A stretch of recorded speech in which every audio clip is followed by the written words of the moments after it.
Good afternoon, everyone. Hope you all had great lunch, and I think you got pictures with Longhorn and a horse. No?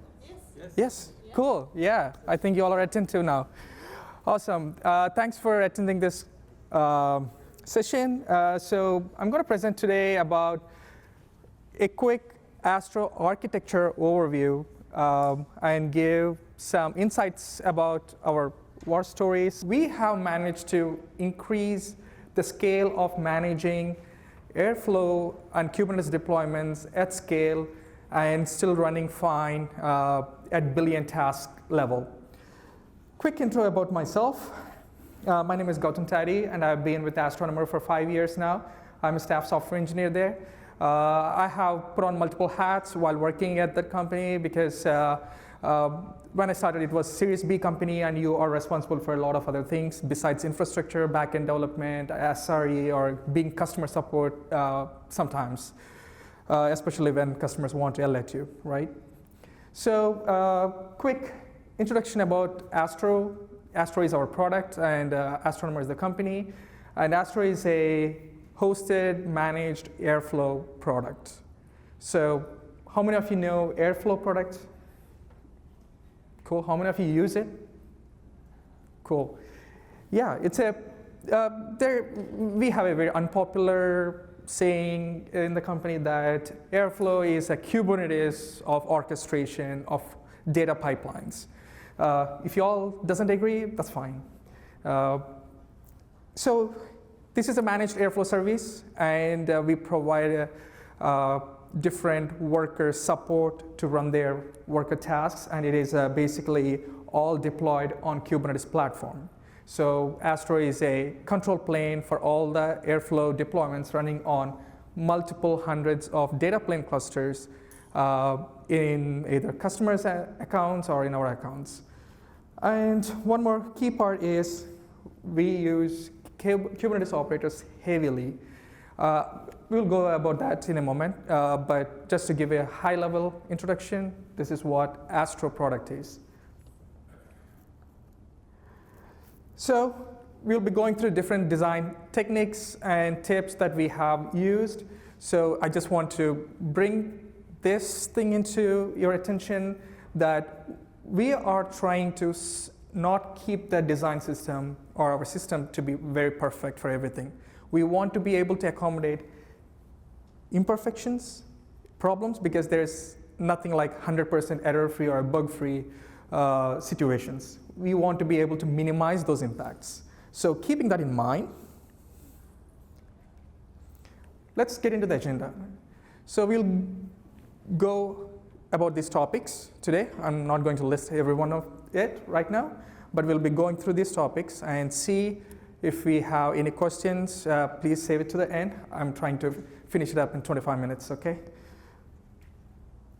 The scale context. So I just want to give you how big our workloads are and what are we dealing with so that you can understand what we are trying to solve, whether it's perfect or not. You can judge it based on that. So coming to the scale context, we are on 3 different clouds, all 3 major clouds, AWS, GCP, and Azure. And it's complete Kubernetes shop. Everything is run on Kubernetes, including the control plane. Control plane and all data planes are all on Kubernetes clusters. And we handle today billions of tasks execution without big interruptions. I won't say that there would be 0 interruptions, because as I mentioned, there is nothing like a perfect thing. We want to be able to get minimized interruptions. How we are able to do that. And about the company, we have smaller companies like startups to big Fortune 500 companies as customers. So you can understand what level of diversity of workloads that we are able to address in our platform. And for the operations, we are taking care of all kinds of operations for customers. We wanted to provide only the managed Airflow service without having any kind of issues, which means we'll be taking care of Airflow lifecycle, Kubernetes lifecycle, any patches, CVEs, any communications with public clouds, all kinds of things that doesn't have to interfere with their customer workloads on Airflow.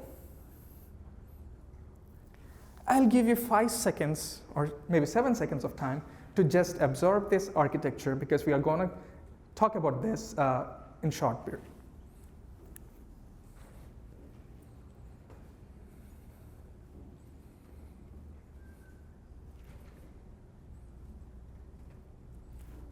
Okay, cool. I know 7 seconds is still short, but I'm going to talk briefly about this one. So you can clearly see there is a control plane and a data plane. That's a very simple architecture. And disclaimer, I am intentionally omitting a lot of other things running on these 2 planes because that's not our focus for today. But before getting into that, I really want to highlight things that are not present on this one explicitly. Even if I want to do it, I cannot put it on the slide explicitly here. You know what those things are? How secure it is, how efficient it is, and how expensive it is. I cannot put them as boxes over there because it is implicit for any system to be able to address all of these things. Whether it's too expensive or less, there are pros and cons.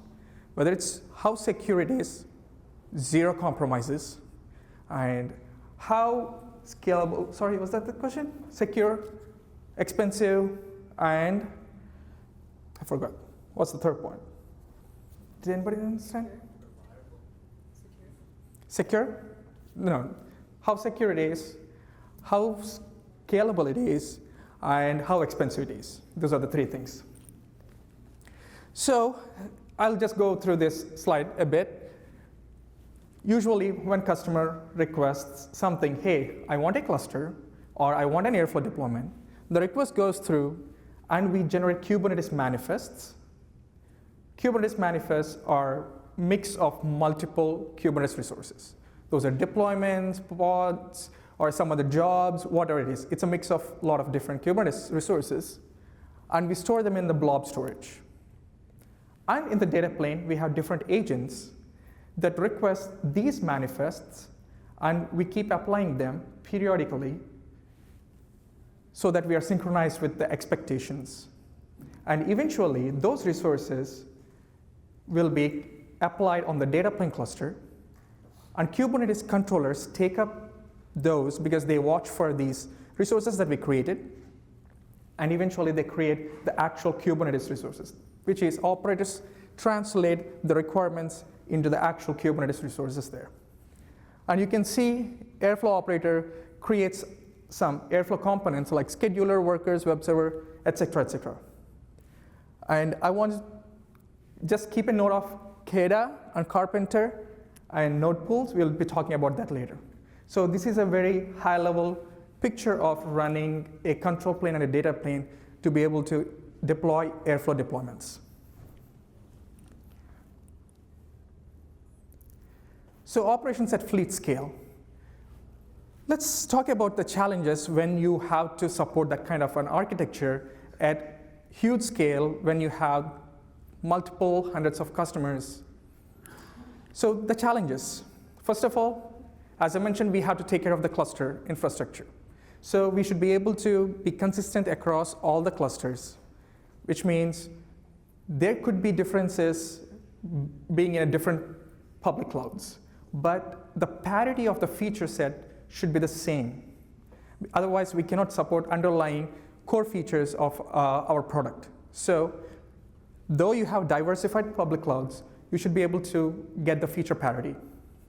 And rolling out changes should not be a big bang episodes, right? Like if any one thing goes wrong, then boom. So you have to be careful about that. And when clusters go offline or nodes go offline, you should be able to take care of that, like how far you can make it self-healable, what are the other options. You have to be explicit about that, and of course, enterprise companies definitely ask about it. What is your disaster recovery process? That's a simple example, right? And this one, very important, eliminate any single point of failures. I think anyone who is working with Kubernetes deployments, they know it's not a single point of failure. Again, there are a lot of more knobs that you have to tune to be a truly not single point of failure. deploy in different nodes, deploy in different regions, deploy in different clusters. So you have a different level of high availability that you can make with Kubernetes. So you have to be explicit about it and think about what are the repercussions if something fails in that area. So what are our solutions? So as I mentioned previously, we use pull-based manifests delivery. It's not like a push-based. We don't push from server to the client. We create those clients to be able to pull those manifests. The reason is each cluster will have its own client to request server to get new manifests. Of course, we have optimizations in place using entity tags so that we don't pull if there's no changes. However, pull-based manifest delivery is always the greatest piece for us. And per cluster versioning, again, AWS, GCP, Azure, we version our templates. Like, yes, there could be time where, let's say 10 of AWS clusters, 5 of them might be in the latest version, 5 of them may not be, but that's fine. You are going to reach the North Star goal of the latest version eventually, but make sure to version your manifests. And as I mentioned, we have an agent that keeps applying manifests, right? So by default, usually people tend to do kubectl apply, which is a client-side apply, but server-side apply definitely makes a lot of difference. You can search it through. I'm not going to explain the differences, but I just want to give up tips here. Always use server-side apply if you have to manage something like this in a production. And as I mentioned, use blob storage as a distribution layer because blob storage by any provider usually have high availability built into their service already. So which means even if one of the regions is gone, the other regions can still serve you data. So you are avoiding single point of failures there. So as I've mentioned, we can talk about custom operators. So as I mentioned, we have a lot of operators and controllers, but I just wanted to focus on Airflow operator itself. So Airflow operator is like a manager of multiple other controllers. It is not a single operator running in a single threaded process because we have various components, as I mentioned, Airflow web server, Airflow worker, Airflow scheduler, all of these things. So all of these are different components, and customers can customize each component. Like they can ask for HA scheduler, which means we have to be able to deploy 2 schedulers in that scenario. So we want to have to be able to create that kind of requirements for customers, and those requirements needs to be translated into Kubernetes resources at the end of the day. So for all of these kinds of customizations to be possible, we have created multiple operators, and Airflow operator as a manager will control all of these operators. And we deploy 1 Airflow operator per data plane cluster. And we are able to create as many Airflow deployments as possible. Again, asterisk. Terms and conditions apply. You cannot just go infinite number of Airflow deployments. So you have to know the limits, right? We'll talk about that. So whenever you have a chance, do not create monolithic operators. Start with single operator, but if you think that's doing more than one work or more than one logical work, try to dismantle into smaller ones. So that, I'm not going to give you a hardline rule there, but use your judgment. Auto-scaling strategy is my very, very interesting topic. So the challenges is there will be different types of workloads. Small workloads, long-running workloads. You have to be able to scale irrespective. And using metrics like CPU or RAM thresholds, usually are horizontal pod autoscalers. They look at your CPU usage or memory usage, and they scale them out. But in the scenarios like when you have a lot of DAGs to be running on Airflow workers, those parameters are not just enough because we have to look at the queue depth. That's the problem here. We have to look at the queue depth because we want to create more and more workers. We don't want customers to wait for the DAG to finish when they wanted to start this at this time, and we don't want to finish it at the end of the day. We want to be able to spin up a new worker at the same time. So we want to be able to spin up as many workers as possible so that customers can finish their DAGs in time. And node pools. When you come to the infrastructure piece, node pools are inevitable. You will have to manage your node pools. So as I clearly mentioned, we have multiple components for Airflow. Airflow workers, triggerer, web server, all of these things. For us, we have segregated node pools into two different things. Workers have different set of node pools, and Airflow system has a different set of node pools. So we don't collide them with each other. So we always, because Airflow system is something that doesn't have to be as big as workers or as diverse as worker types. So again, worker types can have different types of node pools for themselves. So there is more and more diversity, more and more customizations are possible in workers. So segregate them. That would be great. So our strategic components, as I previously mentioned, to keep a note of is KDA. KDA operator or the KDA component can look at not just resource metrics, but we want to be able to look at other customizable metrics. Right now, all of the data is written to Postgres, like scheduler says, hey, I have these many pending DAGs or pending tasks that is written into the database, and KDA will compute using PostgreSQL operator. It will query and see how many pods needs to be created. That is dependent on the concurrency that customer chosen. Like, hey, I want to be able to run 4 tasks at a time. So which means you cannot run more than 4 tasks. So based on that, KDA will calculate how many tasks needs to be run, and it tries to spin up those many pods. So when the pods were spun up, that's when the pods go pending. When they're pending, then cluster autoscaler or Carpenter gets triggered, it gets notification, and it tries to spin up nodes. So this feels very natural. But here comes the implicit expectation is how efficient we are, how good our margins would be whenever we have to do that. So the hidden part is bin packing.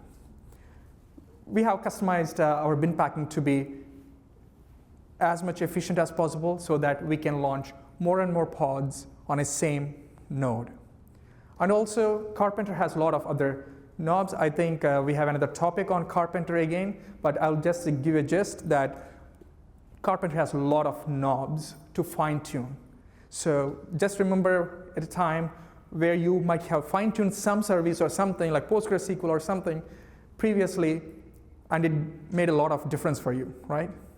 We saved thousands of dollars per day when we fine-tuned our Carpenter using consolidation policies and budgets. So fine-tune Carpenter if you're using. That's a tip that I would like to highlight here. And I would like to share one more war story, actually. So especially when your workloads are growing, you might have already configured your cluster with some kind of a CIDR range, right?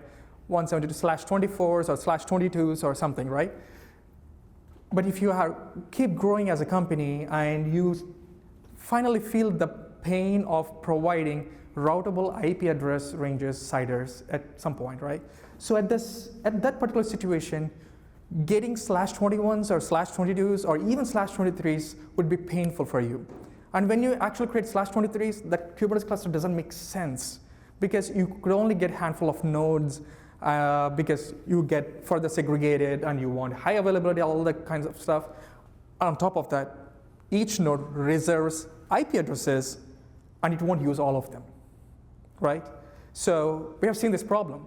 IP addresses are being reserved, not being used, and we cannot get more and more routable IP addresses to add more and more subnets to the cluster.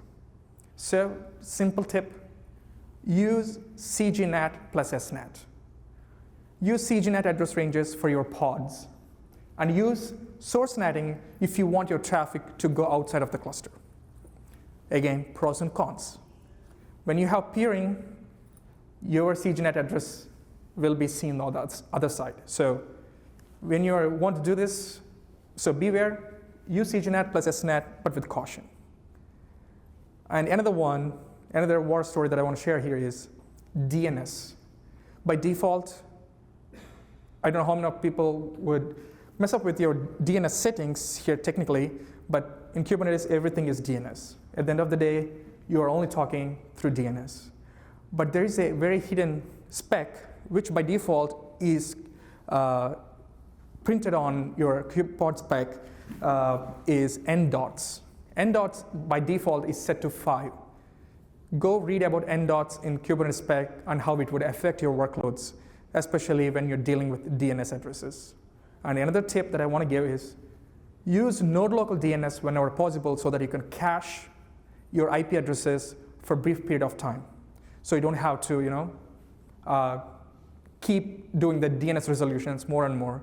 That way your DNS traffic, which amounts to, I would say, 50% of your network traffic within the cluster is all about DNS resolutions only. And that would be greatly reduced, and you can thank me later. So reliability and resilience. So this is a very common topic everybody wants to be able to handle.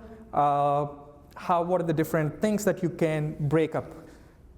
I would just like to bring my attention towards multi-cloud DR and the regional image pools. So customers, when they push DAGs, it's all about images.